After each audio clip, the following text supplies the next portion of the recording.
Саламатсыздар ма көрермен? Бүгін темір тапшылығы анемиясы және оны емдеудің қарапайым тәсілдерін айтатын боламын. Алдымен денсаулыққа пайдалы видеоларымды өткізіп алмас үшін каналыма тіркеліп қойыңыз. Халық медицинасында темір тапшылығы анемиясын емдеудің бірнеше жолы бар. Темір тапшылығы кезінде 1 стакан қайнаған суға 10 грамм ит мұрынымен осынша құлпынай салып, 2-3 минутқа ақырын қайнатыңыз. Салқындатып, тәулігіне жарты стаканнан қабылдаңыз. 20 грамм құлпынай жапырақтарының үстіне қайнаған су құямыз. Демделген шайды күніне бірнеше рет өз қалауыңызша ішуге болады. Шетен рябинада темірге бай. Шамамен 25 грамын 1 стакан қайнап тұрған суға салып, жылы орап қойыңыз. Ыстығы басылғанда ішеді. Тәулігіне 1 стакан мөлшерде ғана ішесіз. Қандағы темір жетіспеушілігі кезінде дұрыс тамақтану маңызды. Картоп, асқабақ, пияз, сарымсақ, аскөк және қарақұмық ботқалары темірге бай. Сондай-ақ шырғанақ, лимон, апельсин, өрік, шие, алма, алмұрт сияқты жемістер мен жүгеріні көбірек жеген дұрыс. Бақбақ тұнбасы жақсы көмектеседі. 3 шай қасық мөлшеріндегі бақбақ жапырақтары мен тамырларын қайнаған суға салып, жарты сағат тұндырыңызда күніне 3 рет біраз қасықтан қабылдаңыз. Емдеу курсы 14 күн.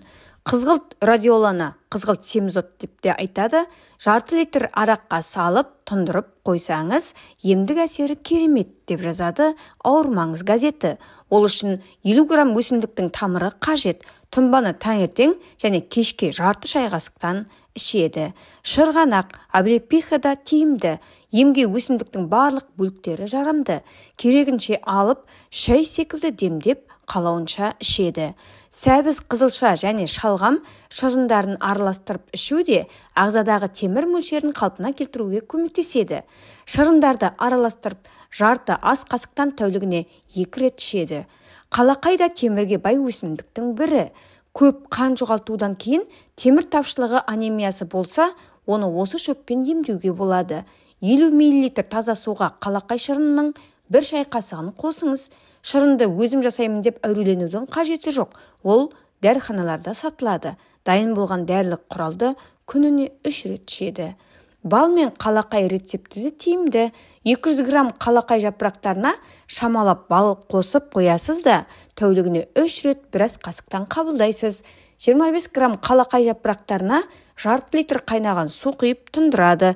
Сұйықтықты сүзіп, 1 тәулік ішінде аз мөлшерден ішіп таусады. Бүгінгі видеом осындай. Видео ұнаса лайк басып, пікір жазуды және достарыңызбен бөлісуді ұмытпаңыз. Келесі видеоға дейін сау болыңыздар.